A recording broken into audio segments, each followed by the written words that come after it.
If you carry a firearm and discharge your weapon in self-defense, you could face hundreds of thousands of dollars in legal fees and expenses. So carry the protection of CCW Safe, Self-Defense Legal Services membership. Upfront payment of all criminal and civil defense costs with no out-of-pocket for members.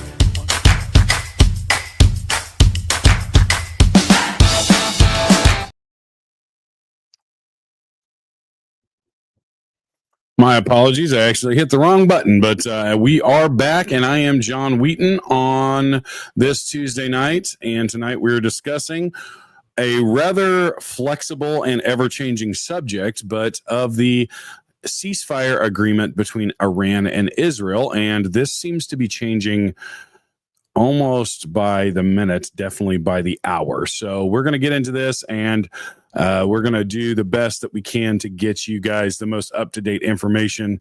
And then on the tail end, we're going to start an exposure of something that really needed to happen. And I have a video from another podcast that came out today that I want to share with you guys to give you a little bit of gravity and honesty about some people on the right that are grifting.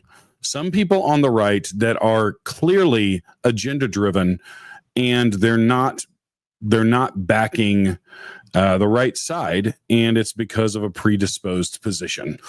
So we're going to do all of that tonight, and it should be a really good show. And welcome everybody here. Doherty, Juan, welcome, brother. Handy Prepper, Lisa Carden, Ground Fog, seeing all you guys jumping into the chat, and it makes me happy to know that I am with friends tonight. So we're going to get to this and start unraveling some of this stuff that has really been kind of crazy.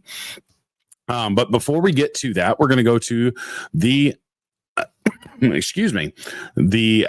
conflicted question. And tonight it's a short one, but it's not an easy one. So describe your ideal post-apocalyptic community with less than 30 people. What skills would they have? What would be their roles, and how would you run the camp if you were the leader? So hold on to that until the end, and we will get your answers in the chat. I'll do my best. I know on Sunday, as in full disclosure, Sunday I was a little tired. I'd been out in the sun for 2 days, so I started trailing off about halfway through the episode. So I apologize for that, and was getting rather distracted by just everything going on. So you'll get a little bit better version of me tonight. So. And yes, I agree. Michael Tribble, make America great again. Let's work on our own country for sure.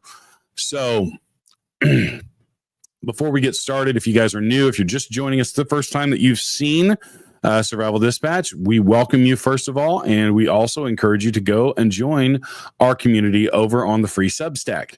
If you go to Substack/Survival Dispatch, you will find our community, and you can sign up for a free account there. Just put your email in and you'll start getting a lot of information.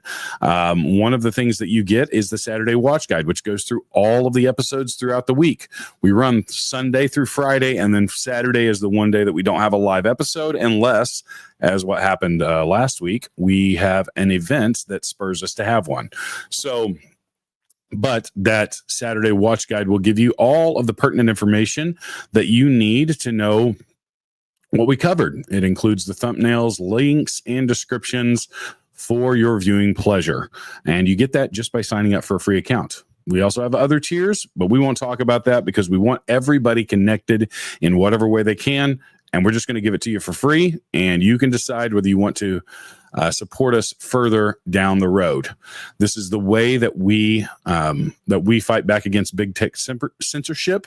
One of the biggest ways for them to keep you from knowing where our content is by just not giving you notifications when we put up new content. So one of the things we found is that Substack gives us that reach that we need desperately to get this information out to you. One last thing, if you guys are interested in food preps, especially when it comes to meat, carnivalt.com is one of the best places. And that was actually the commercial at the beginning that I cut short, so I apologize for that. But the Carnivalt has some of the best stuff, and let me grab mine here. So this is top sirloin beef, and I'm currently thawing out the chicken, so I'll let you know how that is. But we're going to do this top sirloin beef at some point here before too long. I'll let you know how that is. It is basically freeze-dried raw meat that you rehydrate and then cook as you normally would meat, and it has a long shelf life, so it's perfect for the prepper-minded person who wants to just be prepared, as we know that we cannot rely on grocery stores or even the government in times of crisis. So go over there and use the code EATMEAT to get 10% off of your order at carnivalt.com. Okay, so moving into the main topic, this is Iran and Israel's ceasefire agreement that broke in the news really around the time that we were doing the live stream last night. So it's relatively, it's less than 24 hours old, but Donald Trump put out a post saying that they had agreed to a ceasefire. But then things continued on.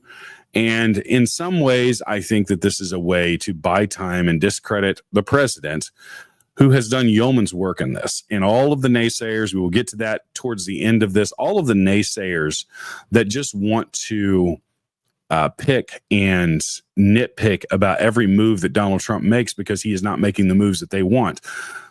Let me just be clear. He's not made every move that I would want him to make necessarily, but I think overall he is making good moves that have American interest in mind. But as far as the ceasefire goes, post the ceasefire, let me just start here. We're gonna cut to the chase here. What we're witnessing in a so-called ceasefire between Israel and Iran, it's not peace. It's a pure strategy and maneuvering for both sides to play a dangerous game with President Trump in the middle. And I still believe that was the intent. Now, the way that Trump has handled this has been very, very, very, very Trumpian in its fashion, but I think very, very effective as well. So from our perspective, the situation has profound implications. We know that Iran has been seeking nuclear capabilities. We've covered that ad nauseum. Not just for energy. If they wanted just energy, they would have not had enrichment plants buried inside of a mountain. Let's just be clear. When you're doing enrichment to the level you're needed for nuclear power plants, you can do all that above ground. You can do all that in safe locations. The problems that arise is back in 2005, they built this Fortis facility in the depths of a mountain, the one that was bombed last Saturday. And it wasn't for energy. It was for making weapons-grade plutonium and enriching it to that level. And they've repeatedly called Israel the little Satan and us the big Satan, and have made multiple threats and been behind multiple attacks with the attempt to wipe Israel off the map. Meanwhile, Israel has every right to defend itself against existential threats. And that's what Iran has done this. We have a history of this. I don't understand why people all of a sudden have this different view because of pre-prescribed hatred of whether it be Netanyahu or even some with the Jewish people. And we'll get to that later. But the time here is critical, and President Trump is implementing his foreign policy agenda, and the ceasefire theater begins. It's no coincidence that it has begun.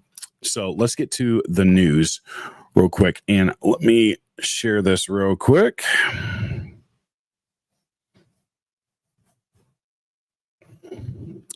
If I can find my correct, here we go.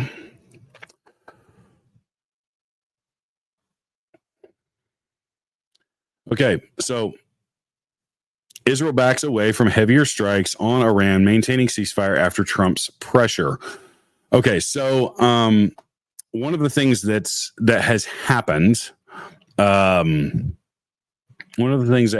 is, I'll show you a timeline of this, is that there was an exchange of fire after the agreement. Now, there was a 6-hour window for them to close the to implement the ceasefire. In that period of time, they were still technically live fire. So there's nothing there that really indicates that it was broken during that period of time. But I will bring this up real quick, and this is Cassie Akiva from the Daily Wire. She actually laid this out on X very well. This was posted by Steven Crowder and actually covered in his episode today. But this is the timeline over the last 24 hours, and I'll read this to you real quick. So this is what happened. 1, Trump announced a ceasefire yesterday, giving 6 hours for both sides to wrap up their operations. Israel starts to bomb Iran heavily. Iran shoots a 5-missile barrage at Israel, one of which kills 4 people. Trump's deadline goes into effect, and Iran shoots another barrage. Trump announces his deadline is in effect on truth and asks for no more firing.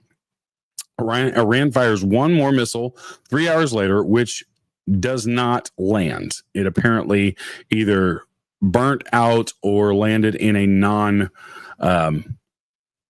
non-inhabited area. So Israel vows to respond. Trump publicly demands that Israel does not respond, that its planes turn around. Israel strikes one minor site. It was a radar site. And its planes turn around after Trump basically said, nope, we're not doing this anymore. Here's some further information. The ceasefire was set from 7 this morning.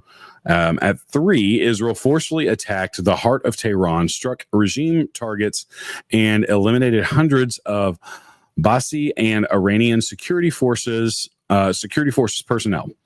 Shortly before the ceasefire was due to take effect, Iran launched a barrage of missiles, one of which took the lives of 4 of our citizens and at Beersheba. The ceasefire took effect at 7:06. Iran launched one more missile at Israeli territory and 2 additional missiles at 10:25. These missiles were either intercepted or fell into open areas, and it caused neither casualty nor damage. In response to Iran's violations, the Air Force destroyed a radar installation. That was the last one. That was when Trump basically said, turn your planes around. They destroyed a radar installation. Pursuant to the conversation between President Trump and Prime Minister Netanyahu, Israel has refrained from any additional attacks. This was posted 10 hours ago, and there have not been any more exchanges of fire between the two sides. In the conversation, President Trump expressed his great appreciation for Israel, which achieved all of its objectives for the war, and as well as his confidence and stability of the ceasefire. So I'm just going to say this right now. It appears that Trump was the adult in the room here, which is not necessarily surprising for those of us who understands how his tactics work. It also brings a lot of clarity to some of the things that he has said that I was personally concerned and somewhat critical of in the regime change tweet that he put out on True Social. I was initially very concerned with that. And part of it is, in full disclosure, sometimes I fall for narratives that other people that I follow are pushing. And when we get towards the end of the show, you'll understand kind of why we have to be a little bit more choosy in the information that we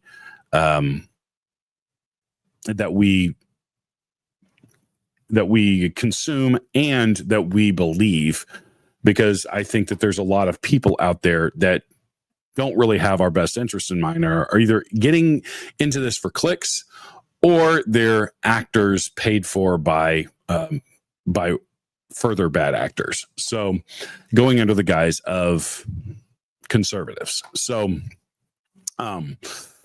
but let's kind of examine what was going on as this ceasefire was brought into play. It's apparent that Israel still had a few targets left that it wanted to take out. That's why they launched furious attacks as soon as the ceasefire was agreed upon. And technically, anytime there's a ceasefire in any war throughout history, there is usually an agreed upon time specifically, and it is so both sides can gather its forces, get the word out to all of its forces on the ground so that they can say, hey, as of this time, we're not shooting anybody else. And that takes time. I do think that Israel was trying to basically get as much as they could before the ceasefire took effect. And per what happened, I think they were trying to get one last shot in because of Iran initially breaking the ceasefire after it went into effect.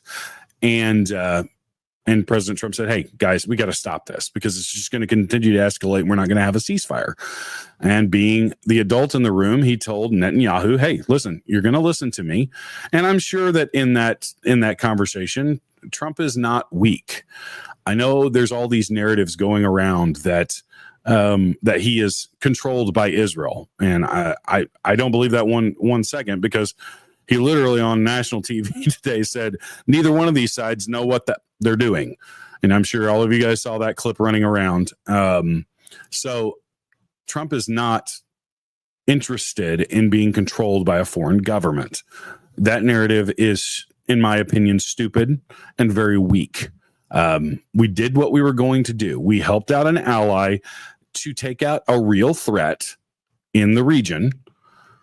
And then we moved on, which is what we should do.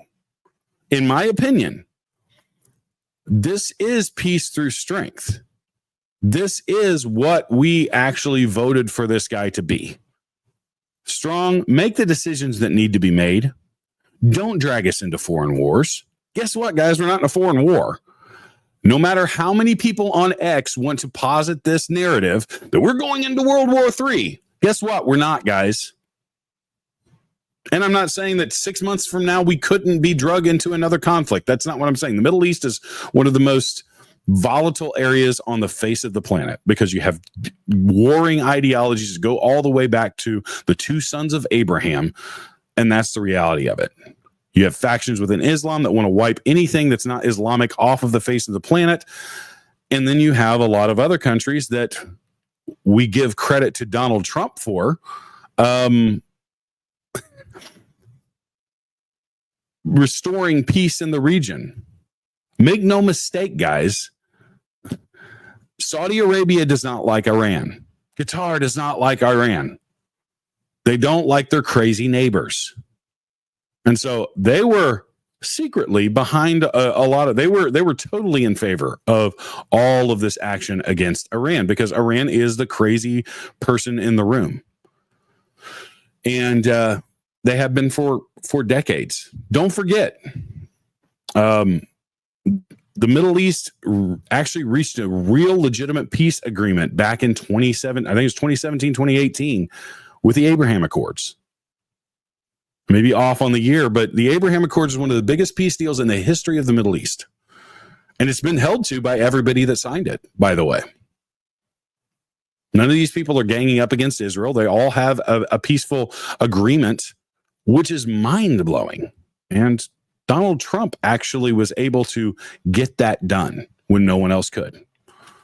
So we have to give credit where credit's due. And I think in this case, I think that that history is going to actually show that these are that these were key points that we or this was a key time that really set this region on the right course.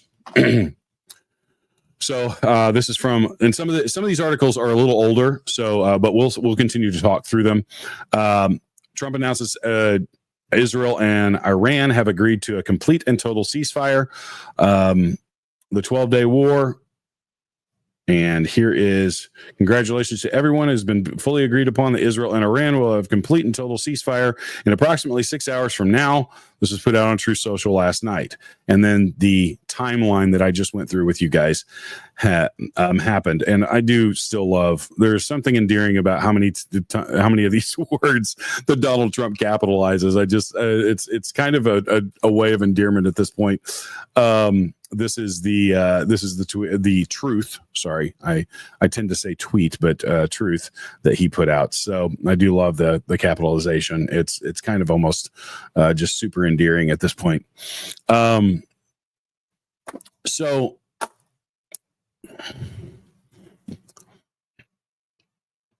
excuse me. So this is from let me go back here real quick. This is from Reuters. U.S. airstrikes failed to destroy Iran's nuclear sites, sources say. I will say this. I don't truly believe this. Let's watch this video, and then I'll get you guys some other information on this. So here we go. U.S. President Donald Trump announced a ceasefire. Israeli Defense Minister Israel Katz said on Tuesday he had ordered the military to strike Tehran. That was in response to what he said were missiles fired by Iran in a violation of the truce. Iran denied violating the ceasefire. In that brief window on Tuesday morning, Iranians in the capital welcomed the ceasefire, saying it should have come earlier. Much of Tehran, a city of 10 million, has emptied as residents fled Israeli bombardment. Iran's Armed Forces General Staff denied that there'd been any launch of missiles towards Israel in recent hours, state television reported. Trump posted on Truth Social, "The ceasefire is now in effect. Please do not violate it." Shortly before the ceasefire took effect, Israeli authorities said 4 people were killed when an Iranian ballistic missile struck a residential building in Beersheba. Okay, and they're saying that the airstrikes did not actually destroy Iran's nuclear facility. But per Markwayne Mullen, who is a congressman, he says that U.S. intel confirms that Iran did not remove nuclear material from the Fordo site before Saturday's B-2 bomber strike. In fact, we think that they stored more of it than in Fordo because they believed that it was impenetrable. So it appears that we didn't just, as Iranian state media is reporting, we didn't just seal it off, that we actually destroyed the facility and destroyed a lot more nuclear material than we originally thought. So that is very good news. So that is a win for America, and that is a win for the world, because we don't want crazy people with crazy powerful weapons. So it's extremely important that we have this, that we had total victory, because we don't want to have to go back in there in just a couple of months. So it appears that the strikes were carried out and perfectly precisely completed. So fragile ceasefire appears to hold between Iran and Israel as Trump vents frustration with both sides. That is an understatement. Trump was not happy at all with both sides, and I'm going to see if I can pull up this this video that was so popular this morning. If I can pull it up here real quick. Yeah, so. And apologies, there is some language in this, so here we go. 18 seconds. We basically have two countries that have been fighting so long and so hard that they don't know what the fuck they're doing. Do you understand that? Yeah, we'll just apologise for that language from the US president. That's probably the most Trump thing.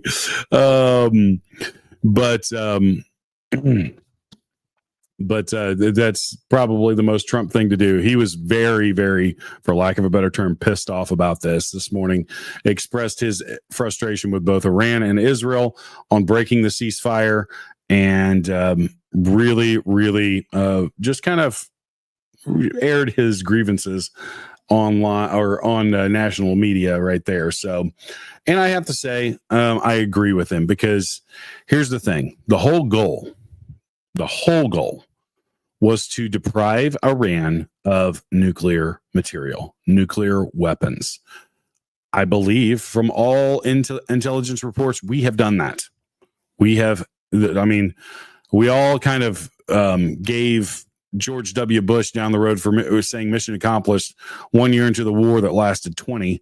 But I think that we could actually say mission accomplished on this, or at least we have averted the crisis that was looming in this period of time. So that was a very, very good thing. So,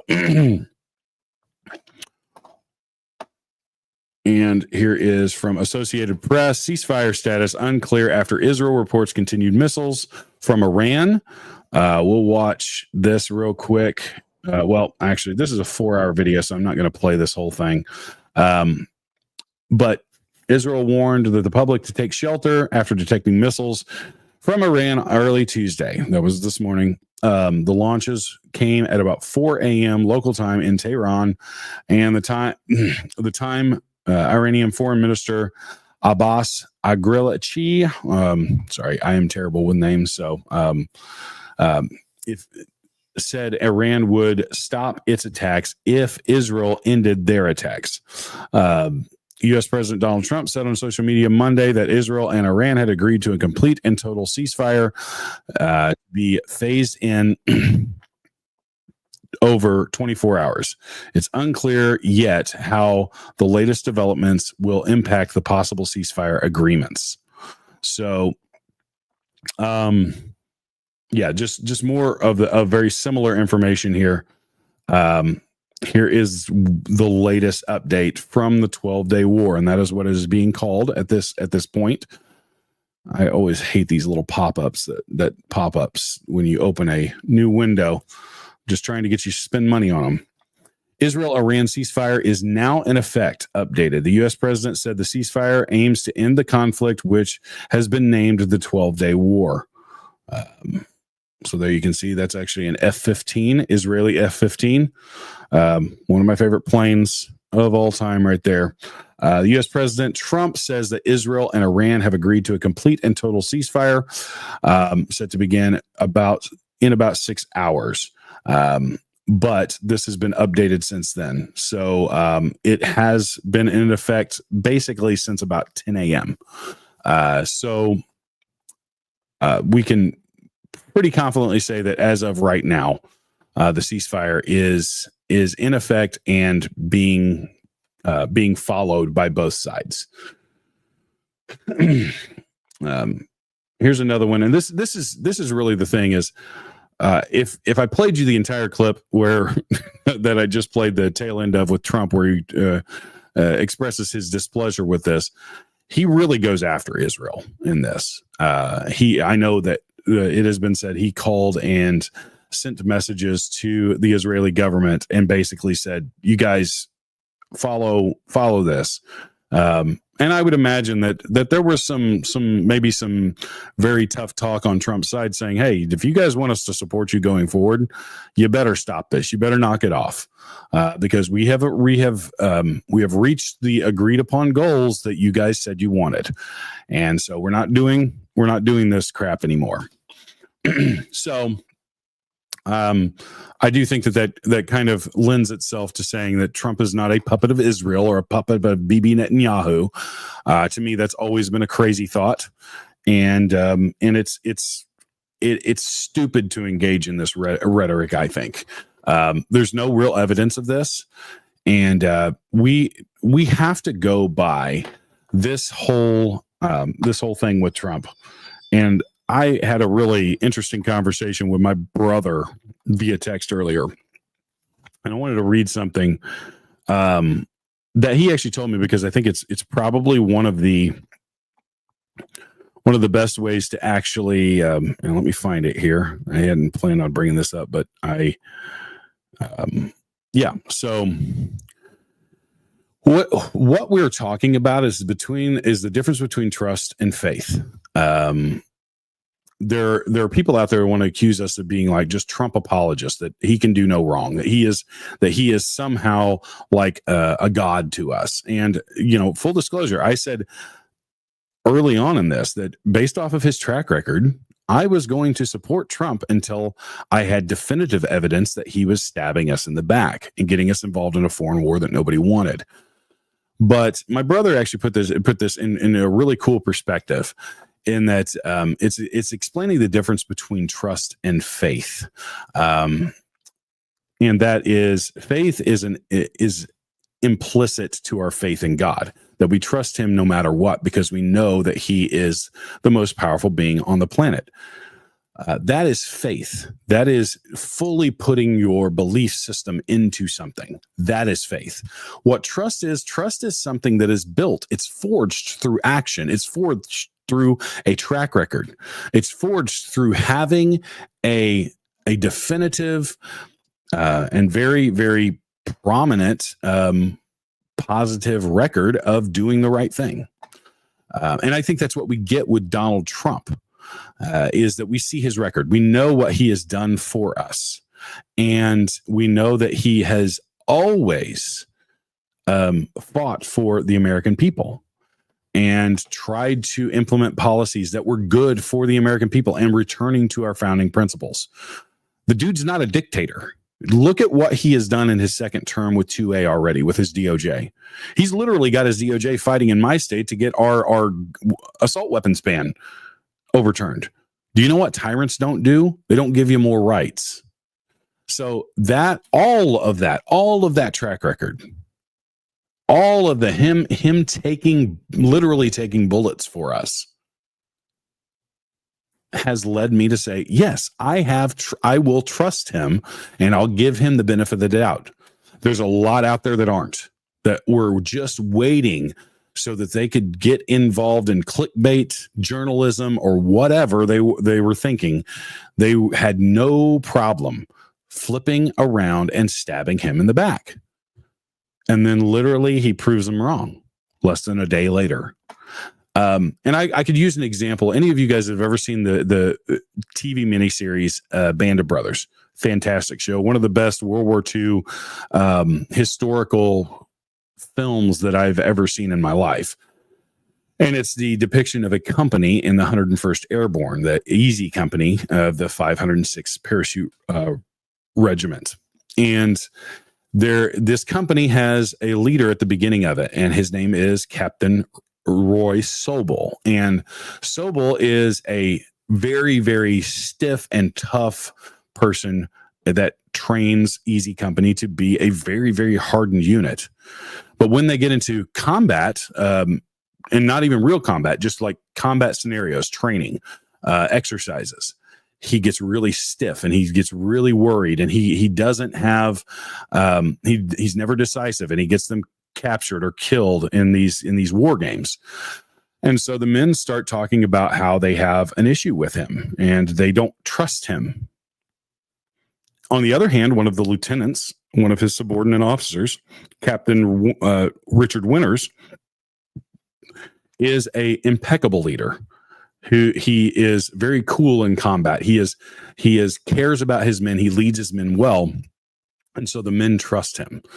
So finally, after a series of mishaps, the commanders actually replace Sobel and move him to a different unit, and they put Winters in charge. And Winters carries that unit from D-Day to the end of the war in some capacity. He's actually the commander of the company up until right up until the Battle of the Bulge. And when you hear his men talk about him, is that he was always there to lead. He was always there to do the right thing. He was always there to fight and to lead from the front. So that is the difference. That is the difference in trust and not trusting. And also, I wanted to draw the parallel between when people act like we think that Trump is God, he's not. He is not Jesus. He makes mistakes. I have disagreed with him many times. At first, in 2016, I wasn't even going to vote for the guy, if you want to know the honest truth. And I thought that it was really time to move on from Trump, even at times in 2020 or in 2023. And that's just me being honest. But now I see that he is the right leader for this time and that he's doing the right thing for the American people. There's a little side note, but I just wanted to give you guys a little bit of perspective on where I'm coming from with why I said I was going to give Trump the benefit of the doubt, because this is important that we understand. Okay. Moving on, we're let's play this next one here.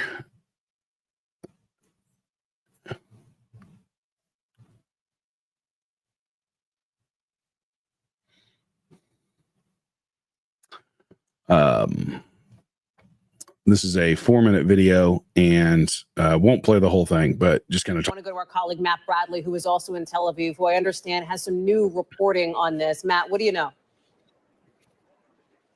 Well, we're just seeing this. I'm just parsing out this statement like the rest of us, Hallie. You know, it is confusing. One of the things that really turns me around here is that he says officially Iran will start the ceasefire, and upon the 12th hour, Israel will start the ceasefire, and upon the 24th hour, an official end to the 12-day war. Clearly, President Trump sees this 12-day war as a successor to the 6-day war. So it looks as though, and I don't know any more than you do here, Hallie, but it looks as though Iran is going to stop firing, and then 12 hours later, Israel will be enjoined to stop firing. And upon the 24th hour, both of them, or the war will be officially declared over. That almost makes it sound like Israel will have its way with Iran for a 12-hour period between the time when Iran starts its end of the ceasefire and then Israel picks up on its end, though he does say that during each ceasefire, the other side will remain peaceful and respectful. It's confusing because, of course, you do think of a ceasefire as being a mutual agreement, not that one can have a ceasefire and the other, unless one just simply ceases firing and the other is allowed to continue firing. That doesn't sound like much of a negotiated agreement. However, we're going to have to give President Trump the benefit of the doubt here. He's announcing a major, as Keir said, a major advancement here, even though it is kind of unclear how the mechanics of this are all supposed to work, especially if the Israelis are allowed to continue firing for 12 hours, already having dominance over Iranian airspace. But as Keir mentioned, the Israelis still have a lot of unfinished business, especially when it comes to that uranium that nobody knows where it's gone. So. And per a lot of the reports now is that the uranium was actually, the vast majority of it was there in the facility. So anyways, moving on to the next bit of business. And this is kind of shifting. Want to give you guys a quick reminder. Go ahead and go over and sign up for a free Substack account and you'll get our Saturday Watch Guide absolutely free. That lists everything that we do throughout the week. It's a great way for you to connect with us and get yourself connected into this community, this family of Survival Dispatch. So moving on to this next item. This is Libs of TikTok, and this is really interesting, the timing of this. So just an ICE arrest 11 nationals across 8 states in a targeted op. These are Iranian nationals. Mehran Makari is an ex-IRGC with Hezbollah ties. Ribvar Karimi is an ex-Iran army sniper found with his army ID card. U.S. citizen Lynette Vartananian also arrested with a threatening officer for threatening an officer while harboring an illegal alien. And Yosef Meridino was lied about visa application and is suspected on a terror list. 5 prior criminal convictions. All 11 Iranians have been charged and accused of crimes beyond immigration violations. This is a big deal. because one of the things that we have been really talking about since this whole thing kicked off, and since we blew up these uranium enrichment factories, was that we were concerned about domestic terrorism. And domestic terrorism was really a probably top of mind for a lot of us, and I would say that it really is important that we stay on this, but it is apparent that ICE is making moves to make sure that this does not happen, and they can take out as many of these suspected terrorists as they possibly can early on. So before they can actually make a move and do anything to actually act in a terroristic way. So with all of this, I want to give some more props to our president, and this is Charlie Kirk. And Charlie Kirk with Mark Wayne Mullen, the person that I actually talked about, had some intelligence information on us us having gotten most of the nuclear material and them not having been able to move it out prior to the attacks, because they didn't know the attacks were coming. They didn't even have us on their radars until after. They didn't even know we were there until after the bombs dropped. So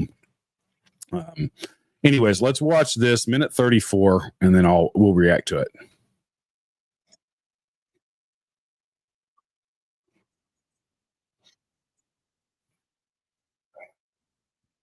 Into some permanent quagmire and no nukes for Iran. Senator Mullen, your reaction? Yeah, this is, as the president saying, this is a 12-day war. This is exactly what peace through strength looks like. When you're able to use strength in a decisive way, you're able to declare what victory looks like before you even use strength.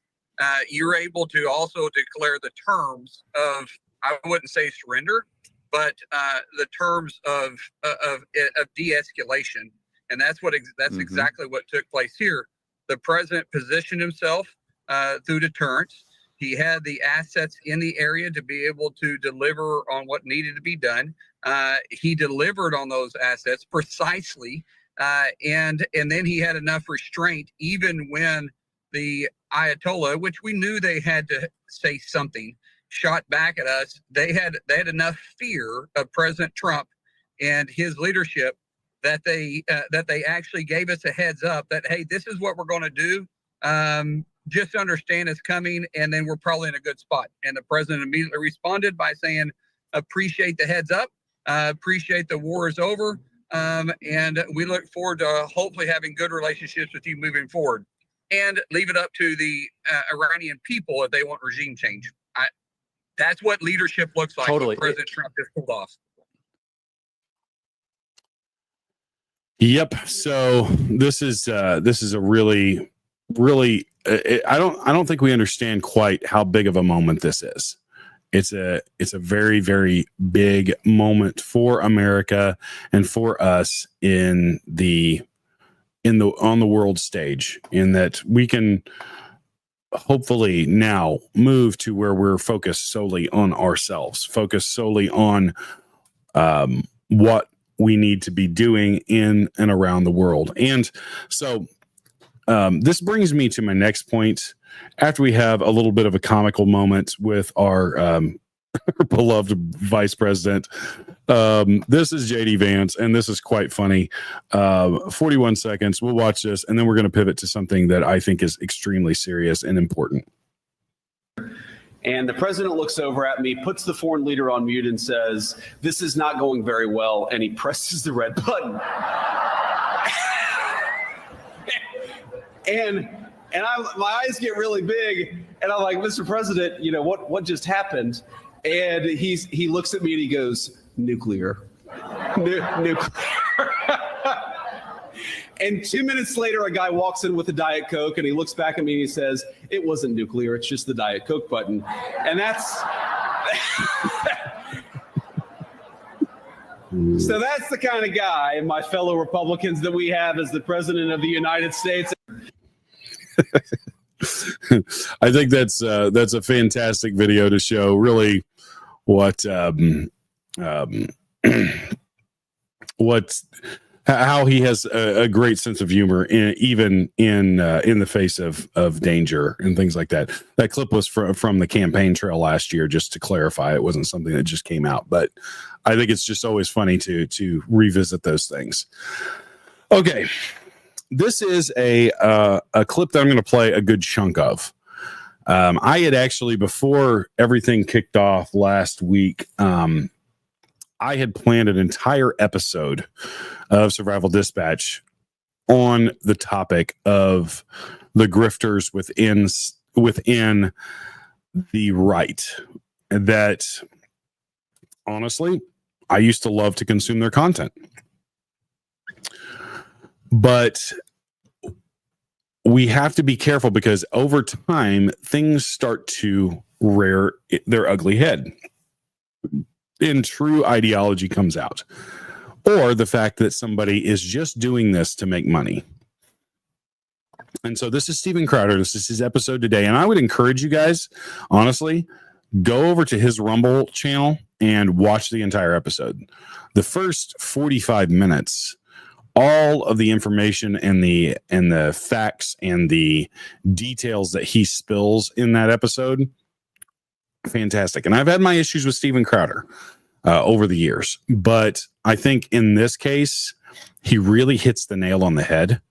And I may pause this throughout this video and kind of commentate on it, but I wanted to get to this because I think it's really important that we come to the realization that not everybody who is quote unquote on our side is really on our side. Here we go. This is about a 5-minute video, and we may stop it from time to time, but we'll get through it. Let's go through the examples. Candace Owens said over and over again that President Trump would send you to die for Israel, for the Jews. I'm reading her actual ex-post. Get ready, white American men. It's time for you to go die for Israel again. If you don't want to die for Israel, then you are an anti-Semite. Sign up to die in Iran for Netanyahu today, or just admit you hate Jews. Here's another one. They tried to redefine anti-Semitism, criminalize criticism of Israel on college campuses. Not true. Most crucially, seed the idea that the declaration of Christ as our king amounted to hatred against Jews. Also not accurate. All of this was done in preparation for the greater Israel agenda. I want to clarify something. That second line there, that Christ is king is a hatred against Jews. What's really interesting about this, she actually says that. You guys remember when Christ is king made a big round, and it was actually an end of a speech that J.D. Vance said Christ is king, and it took off like wildfire on the internet. Everybody was posting. Every Christian was posting Christ is king, which is what we declare. However, some of these people, like the Candace Owens, the Nick Fuentes, and all of these others, who I really doubt a lot their faith, were using Christ as king. And there were even a couple that said, oh, we're not even Christians. We're just using it because we know it actually antagonizes Jewish people.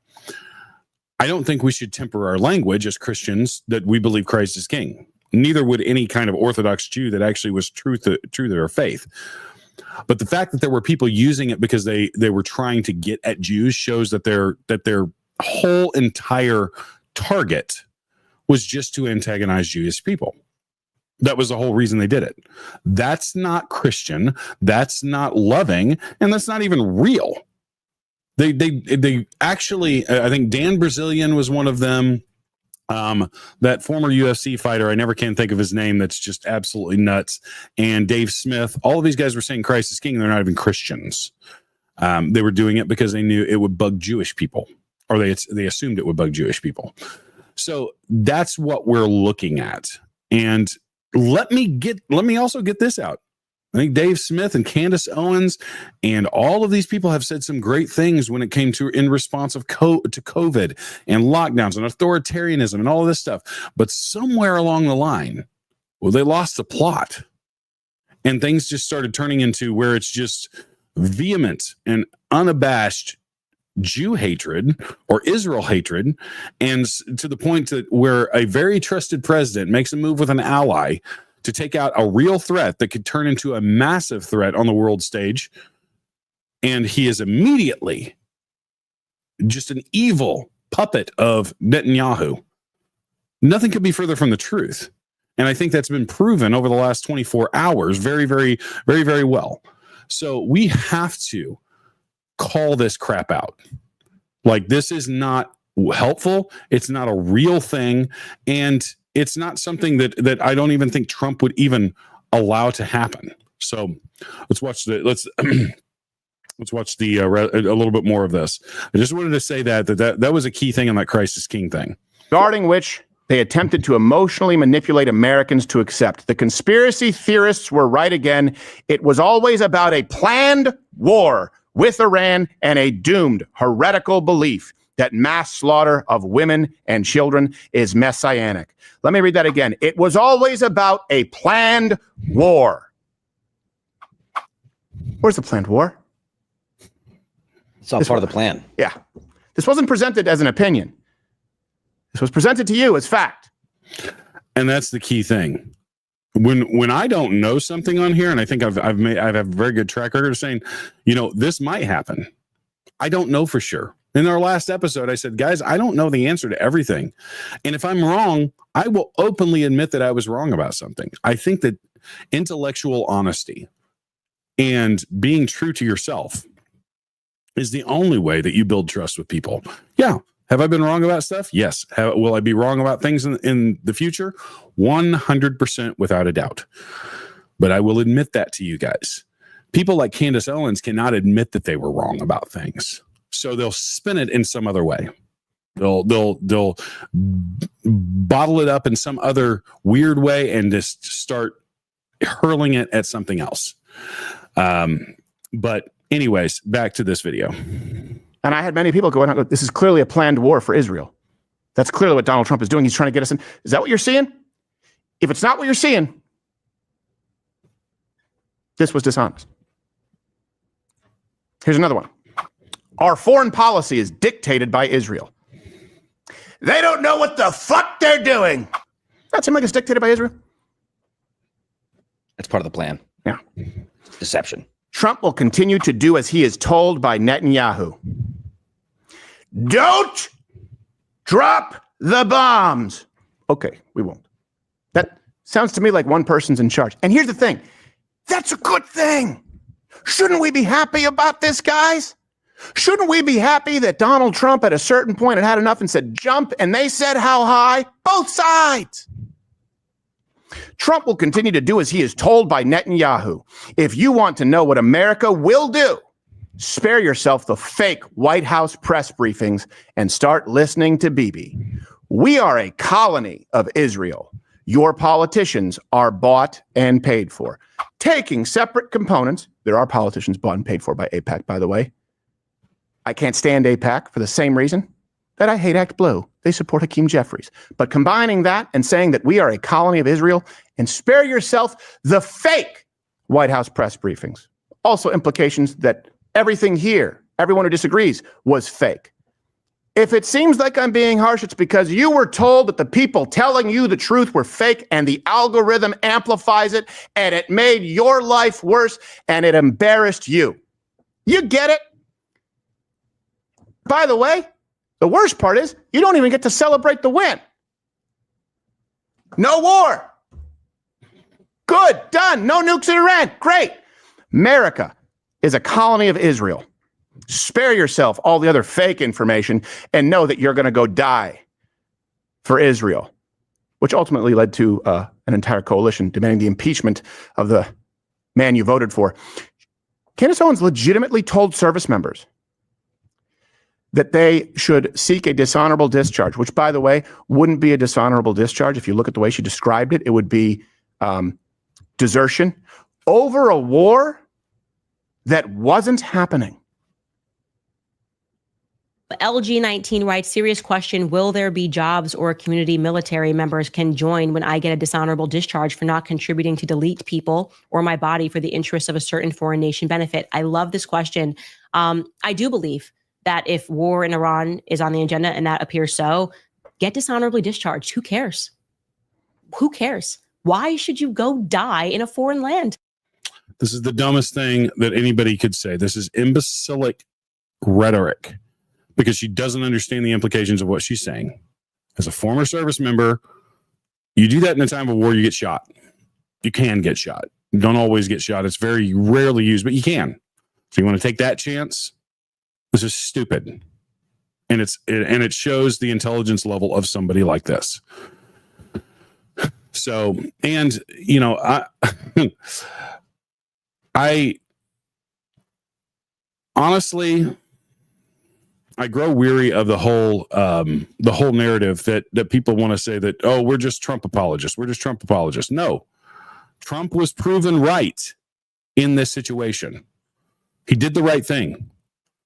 Like it or not, guys, Iran was trying to develop a nuclear weapon, and they've known this. Multiple intelligence agencies not tied to Israel have known this. So stop with the bull crap, okay? I see stuff in the comments. There's no praise of Trump unless he's doing the right thing. I, in the last episode that I hosted, said that I was concerned about the regime change thing. Now I understand that it was typical tactics of Donald Trump. He does this all the time. This is not something new. He has done this multiple times throughout the last decade, where he puts out tweets in order to try and incite something to see if there's any ground, any gravity, and then if there's not, he pivots someplace else. That tweet was meant to go out to the people of Iran to say, hey, now's your time. If you want to rise up, go ahead. Regime change from within. That's what was that tweet meant, that everybody was all freaking out about, including myself. And I was critical of that.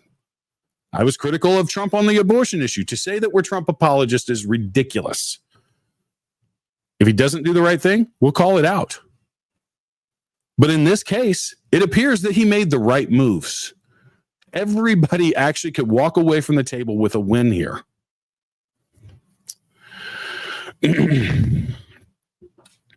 And in reality, the best people on the foreign stage are people that appear with strength. And that's probably one of his best features, is that he doesn't kowtow to anybody. He doesn't actually bow to anybody, and he will help his allies. He is a very transactional person, probably the most transactional person I've ever seen in my life. So if you're on the same page with him and you can work out a deal where you help each other out, he is more than happy to do that. This is one of the biggest fundamental fumbles that the left did, was to realize that Trump is a transactional person. They immediately went to the crazy side. And so Trump said, okay, well, I'm not working with them at all. And as a result, they have been on the wrong side of this whole thing for a decade. So I would caution people before they jump to conclusions. We want to give you guys good information, but we're also going to call wins when they're wins, because guess what? When Donald Trump wins, America wins. We're kind of tied at the hip to each other. So, and I don't think he gives a crap, and I don't think he is owned by any foreign entity. So, I completely and totally disagree with that vehemently, because there's literally no evidence of that, including in what just happened. Oh, he's getting us into a war that Israel wanted. Well, maybe Israel wanted a war, but I think he made it pretty clear today that he's not going to do that. Just saying. But anyways, moving on. There is also something else going on. It's very, very, very concerning. We've done episodes on how we believe that England is lost. And it's because of the insane infiltration and infestation of radical Muslim immigrants coming in and taking over, installing Sharia law. And one of the key things that they have done in England is that they have installed people that are rabid Muslims and socialists into mayoral positions. So this is the front runner for New York City mayor, Muslim socialist Zoran Mamani. And this guy is a shameless dirtbag. Charlie Kirk posted this video, 46 seconds. I've got a couple of videos of this guy. This guy cannot be allowed to win the New York mayoral seat. I would much rather Andrew Cuomo win that seat, that place in the Democratic Party, because this guy is exactly what's been going on in England. And it's a very, very disturbing look at what's going on in our major cities. Because I think that New Yorkers, more than they hate a politician they disagree with, they hate a politician they can't trust. On the subject of trust, you've adopted different speaking accents in different scenarios. But they go to their local bodega. Is there one that's real and one that's affected? What I would say is, as any immigrant knows, having been born in Kampala, Uganda, and then raised in South Africa and moving here when I'm 7 years old, is there are different parts of my life. A worldwide tour is a worldwide tour is a worldwide tour. Mamdani was talking about a worldwide press tour back when he was a rapper.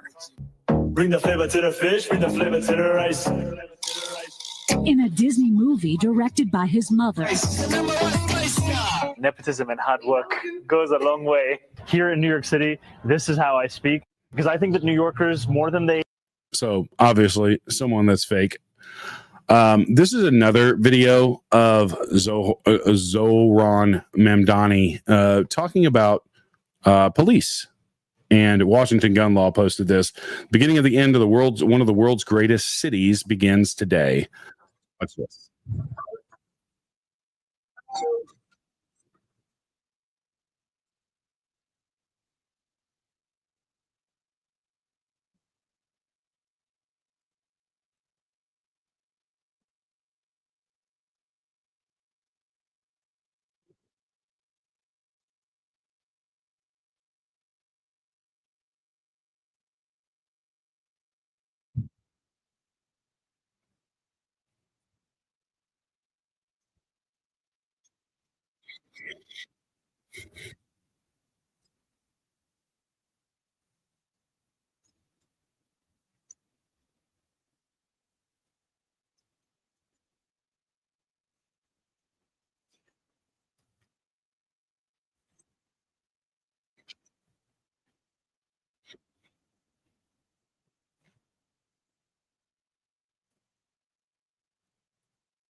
In wealthier, whiter America. When people make mistakes... So My apologies. do you think that we have My apologies. I did not have this video running on the right tab. So let me start from the beginning real quick. to almost do without policing in certain areas which are labeled to be high crimes, to have alternative bodies, do the policing in a more compassionate, more merciful, more social, assisting and helping more than arresting and putting in jail. I absolutely think that what we need to do is give support and funding to institutions that are trained to deal with these kinds of issues. As you said, if you're having an argument with someone and there's a risk of it escalating, who is better positioned to de-escalate it? Someone who is well known in the community, or someone who has been trained specifically in de-escalation, or a stranger who has a gun. And we see so many situations where encounters with police, the police arrive and all of a sudden the tension rises even astronomically to what it was prior. And I think that we need to say and ask ourselves, look at how policing is done in the suburbs, in wealthier, whiter America. When people make mistakes, the answer is not to throw them in jail. No. The answer is not to, put them in a cage and throw away the key. The answer is to try and find a non-carceral solution, Absolutely. Community service, something where, they learn from their mistakes. There's a sense of accountability and growth, all these kinds of things, which for many people in this country, especially Black people, are not offered the same opportunity. Okay. So this is really the the classic old defunding the police. We need social workers in these neighborhoods to deal with these insane criminals that that are just misunderstood. And this is the classic leftist approach to this stuff. This guy is a very, very dangerous person. Dangerous on the level when it comes to mayors. I think that like Barack Obama was, and on the level of president. He is a rabid democratic socialist, a Muslim, and was embraced by many radical leftist organizations to try and push him over the finish line. He is currently leading Andrew Cuomo in the New York City mayoral race on the Democratic side, and if he wins, most likely will be the next mayor. So I think it's actually a very, very disturbing thing for them to install someone like this, but also part of the plan. And I think if you see this happen, you may see it in even more cities across the nation. So just a fair warning to what could be coming in the United States is exactly what's happening in England. So, but yes, and I agree, Seven Thunders. I'm very, very, very tired of the foreigners coming over, infiltrating our governments and services and making it their own country. They're not, that's not the way America is supposed to be. Yeah, Robert Larson, Cuomo is the positive, is the better candidate here. Yeah, Lord help us. Indeed. Yep, and a mayor just like London in the UK, 100%. So we're basically out of time. I want to give you guys a few things to take note of. One of them is, let's be careful who we entrust our information to. People that are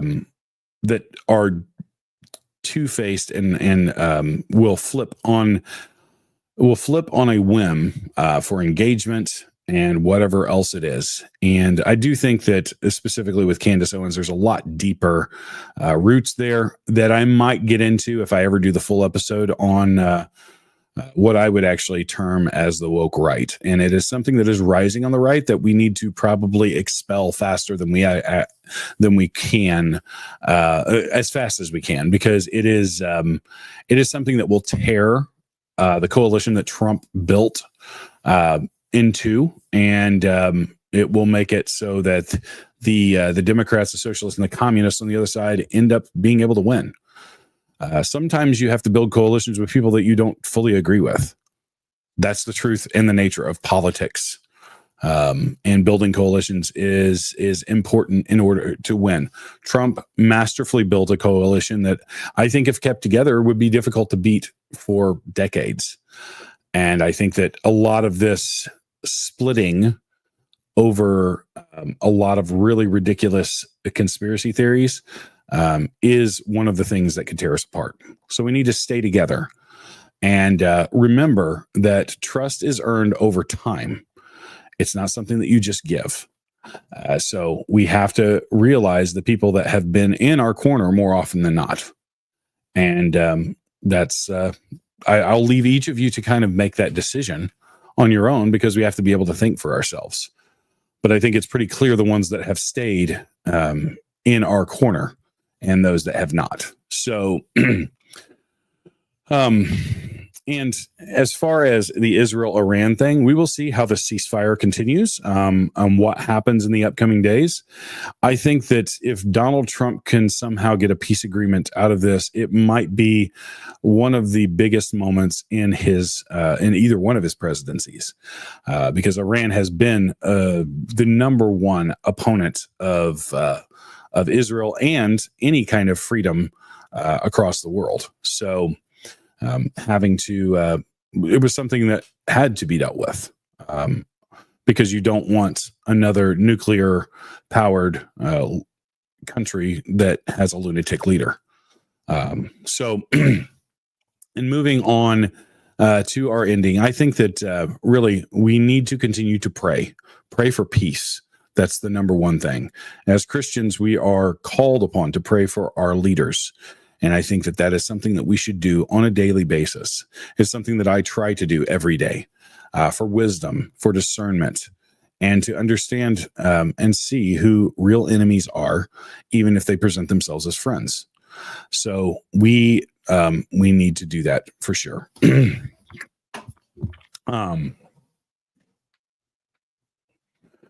So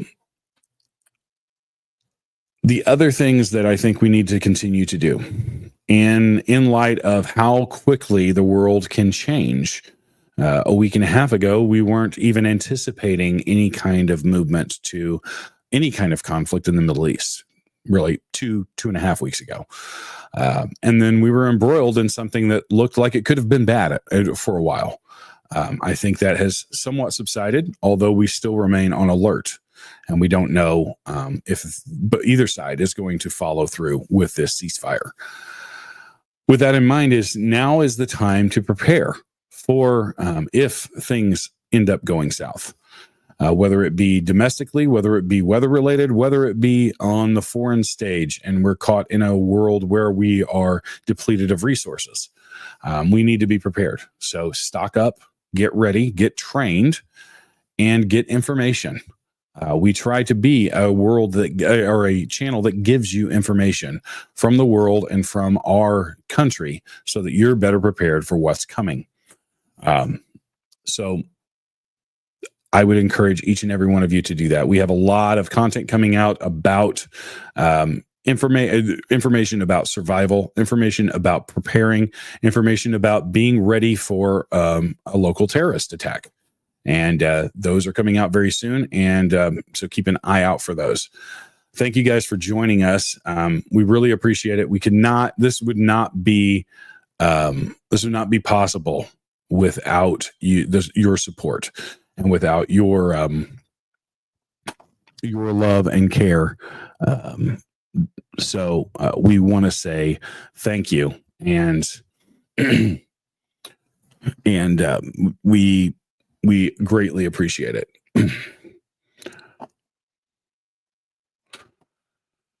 Our last thing is a special thank you to Dale, the best user submitted story from yesterday. This is absolute best explanation for the Defense of American operation in Iran to extinguish a nuclear program. So here we go. This is Governor Ron DeSantis talking about this. And Ron DeSantis is a war veteran from GWAT. And we'll listen to this for a minute and then we'll close it out. That President Trump, from the time he came down the escalator in 2015 till the president, has been very consistent. He's also been correct that the policy of the United States is that Iran cannot have a nuclear weapon. And the reason why they can't have a nuclear weapon is, one, we don't want to see nuclear proliferation generally, but two, no country has been more hostile to the United States of America since 1979 than the Iranian mullahs have been. And that started with the hostage crisis in 79 and 80. It continued with the bombing of the Marine Corps barracks in Beirut, Lebanon in 1983 that killed over 240 service members. You also saw it at the bombing of the Khobar Towers in 1996. And then when I was serving in Iraq as a junior officer, the majority of the casualties, both killed in action and wounded in action at that time in the conflict, 2007 into 2008, were at the hands of Iranian-backed Shia militia. So they are responsible for maiming thousands of American service members and probably killing over 1,000 U.S. service members. The terrorism you see in the Middle East, whether it's Houthis, whether it's Hezbollah, whether it's Hamas, that is all because of Iran. Iran funds terrorism around the world, and they're the world's leading state sponsor of terrorism. Third, Iran's ideology since 1979 and their ruling class with the Ayatollah and his other clerics, we rely on mutually assured destruction to ensure that someone's not going to launch a nuclear attack. I mean, during the Cold War, Soviets had enough nuclear missiles to wipe America off the map. We had more than enough to wipe them off the map. They knew if they fired one at us, we'd fire back, and then we'd both end up going in a cloud of smoke. So that deterred, because it just wasn't worth doing. The problem with Iran is these are militant Shia Islamists. And so they have a very apocalyptic radical ideology. So mutually assured destruction for them, if they fire at Israel and knowing Israel will fire back and do immense damage, or the United States, I don't know if they could reach the United States yet, but if they did that now, because they do consider us the great Satan, they know that would be a lot of damage, but that may not be a deterrent for them. That may be an inducement to them. That may be furthering what they want to do. So I think people have recognized that them being able to acquire a nuclear weapon would be a unique challenge, not just for the region, but throughout the world. And no one's really been willing to fully do anything about it.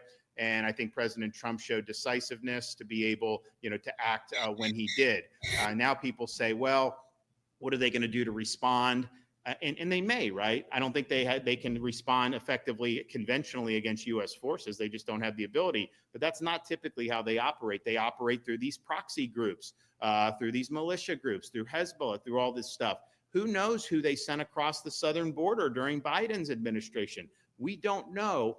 But I just think it's important to point out they've been waging conflict against the United States since 1979. They've really just been limited by their means. If they had more means, they would have done more. So I don't know that it's going to radically change, certainly their capability, but their posture was hostile before this, and obviously, it will be hostile since then. Now, I think that.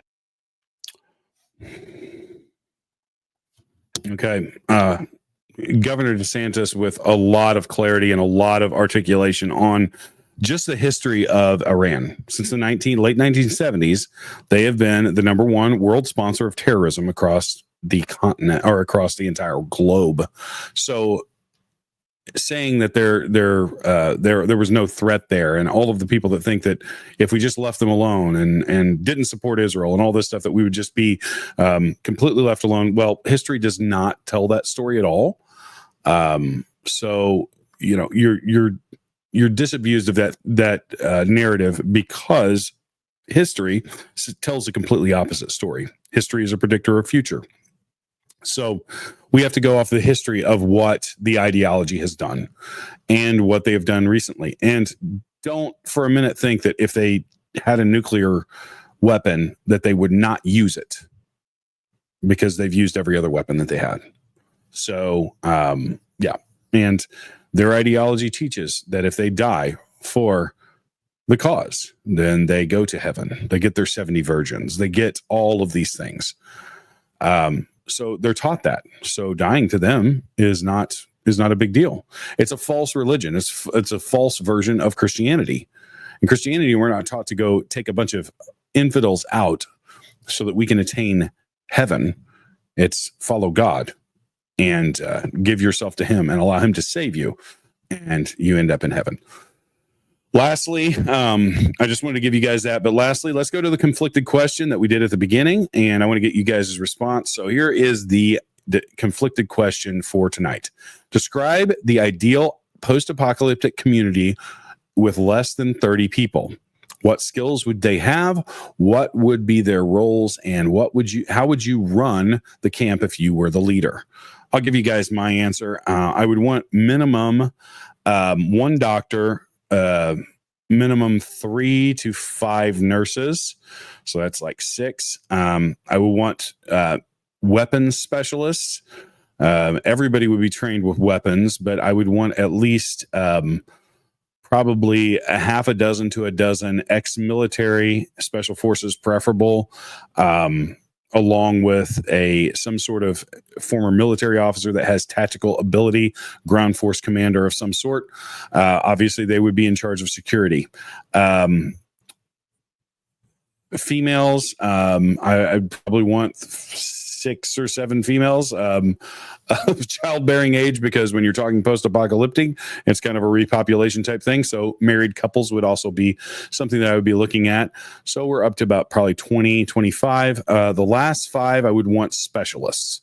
So somebody who's expert auto mechanic, someone who is an expert in the art of survival, so he could train people in those skills. Someone who has a vast level of construction experience, because you would need to be able to build things, build structures, build shelters. And then I would probably want someone who could manipulate metal, probably something like a blacksmith, because your only means of transportation at that point, after a certain period of time, would be horseback. So you'd want somebody that knew how to shoe horses. I might even throw a veterinarian in there as well, but that would be my 30. How would I run the camp? I run it very much like a community, a semi-democracy, probably more of a model, kind of like the way that the U.S. is that you have a structure up top, but then everyone in different factions has their own say. With 30 people, that's a little bit difficult, but you have to also be careful of a straight democracy, because it can really hurt the minorities in there. Oh yes, good one. 888 Huckleberry. Yep, a dentist and probably a farmer. So there, and just thinking off the top of my head, it's something you almost need to write out. But a dentist, a farmer, those are all skills, and those are skills that you want those subject matter experts so that they can actually teach everyone how to do that as the community grows. So, I think that this is actually a more complex question than you would originally think. But go ahead and throw what your answer would be if you agree with mine. Obviously, I missed a couple of key points, but that's easy to do when you're just thinking off the top of your head. So, but I do think as far as community goes, you add subject matter experts to fill out specific roles so that you can face any kind of issue. And Darty, and make sure they're all honest people. So that's important. Guys, I'm going to pray us out. Thank you once again. Don't forget to go over to our Substack and sign up for that free account after the stream is done. Chris is going to be back with Jeff and John Martin tomorrow evening at the usual time, 7 p.m. So let me pray us out, and then we will call it a night. Heavenly Father, once again, we come to you and we thank you for your grace, your patience, and your faithfulness. You have been faithful to us even when we didn't deserve it. And Lord, I pray that you continue to be faithful, that you continue to open our eyes to the truth, that you give us the wisdom to discern people that may not have our best interests in mind, and people that are just really out to become wealthy, and they don't really care about us as individuals. Lord, I pray for our leadership in this country, that they will see any kind of pitfall that may be in front of them, that they will be wise and discerning, and make the right calls when it comes to the foreign policy stage. I pray against a lot of these evil ideologies that are trying to make their way into governmental positions in our country, in our cities. I pray against that, and I pray that you would squash that, because that leads nowhere good. So, Lord, I know beyond a shadow of a doubt that you are sovereign, that you are in control. And so I give that to you. Keep us safe until we meet again. In Jesus' name, amen. Guys, once again, I can't thank you enough. Thank you for your support of SDN, especially subscribers and sponsors. You're the reason we put the work in to bring you the truth, and you're the reason we show up every night.